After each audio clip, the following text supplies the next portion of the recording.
This is balls, this here. Whose idea this was, or how it's supposed to help me with my knee pain. This may be the dumbest idea that you've had yet. Roll the intro.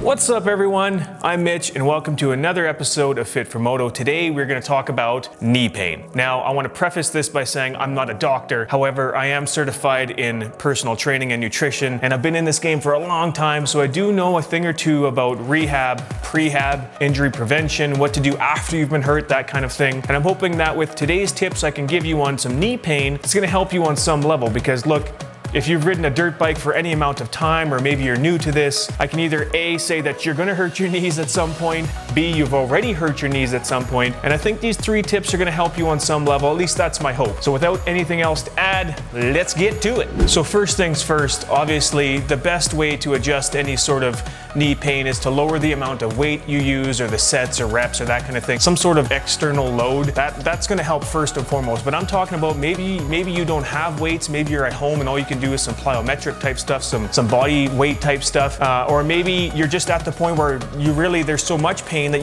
all you can do is some body weight stuff. So let's start there. Let's go over 3 things that you can do that don't apply the external resistance, but that instead apply to some tempo, some things like that. So we've talked about the external load, the external resistance. I think a great place to start when talking about an indirect load is the speed at which you're doing anything. When you're looking at rehab and you're trying to get your knees to feel better and there's some pain there, going slow in the movement is a great place to start versus an explosive movement like a jumping power. On the easy end of the spectrum, you're going to talk about going nice and slow into any sort of knee movement. Now that's going to make your tendons, your ligaments overcome a slowly progressive load, which is going to be easier on them, as well as make your body feel safer in that movement. As things get better and you start to feel better, by all means, you can start to move up to that explosive jumping power, putting everything under more load as you progress along.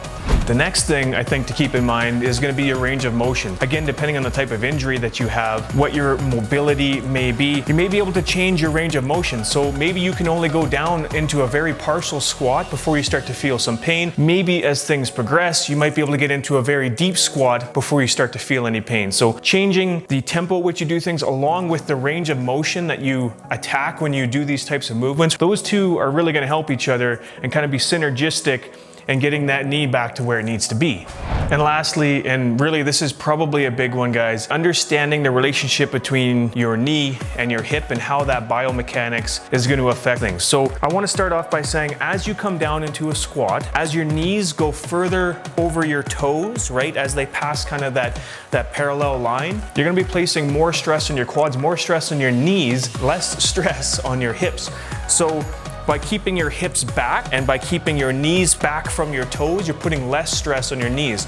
So that's obviously going to help big time when it comes to pain tolerance and what kind of mobility you might have post-injury, that kind of thing. Or conversely, if things are starting to feel better and you feel like you can progress along, you can start to push your knees over your toes more, putting more stress on your knees, taking less stress off your hips. Now, keeping in mind, if you have some lower back issues, that might affect things too, right? You might want to try and find a balance there. So if you've hurt your knee, or maybe, God forbid, if you hurt your knee in the future, give those 3 things a try. I hope they work out. I hope you like this video. If you did, like, comment, and smash that subscribe button for me. I really appreciate it. If you've been dealing with this kind of thing before, leave a comment below. Let me know what you found to work for you, which maybe you didn't find helpful at all. I'd like to know. I'd like to use that experience and pass it along to some of the other people to get people back on the bike sooner than later, right? I think that's what we're all here for. So until the next video, guys, I hope you guys stay safe and have fun. Just get on the ball. Dude, I'm not getting on the ball again. Look, just get on the ball. You're gonna do it. No, I'm not. If you don't get on that ball, I'm gonna find somebody else who will, and then you're gonna be fired. Your stupid ball. Fire me. No, you can't quit because you're fired. Get out of here.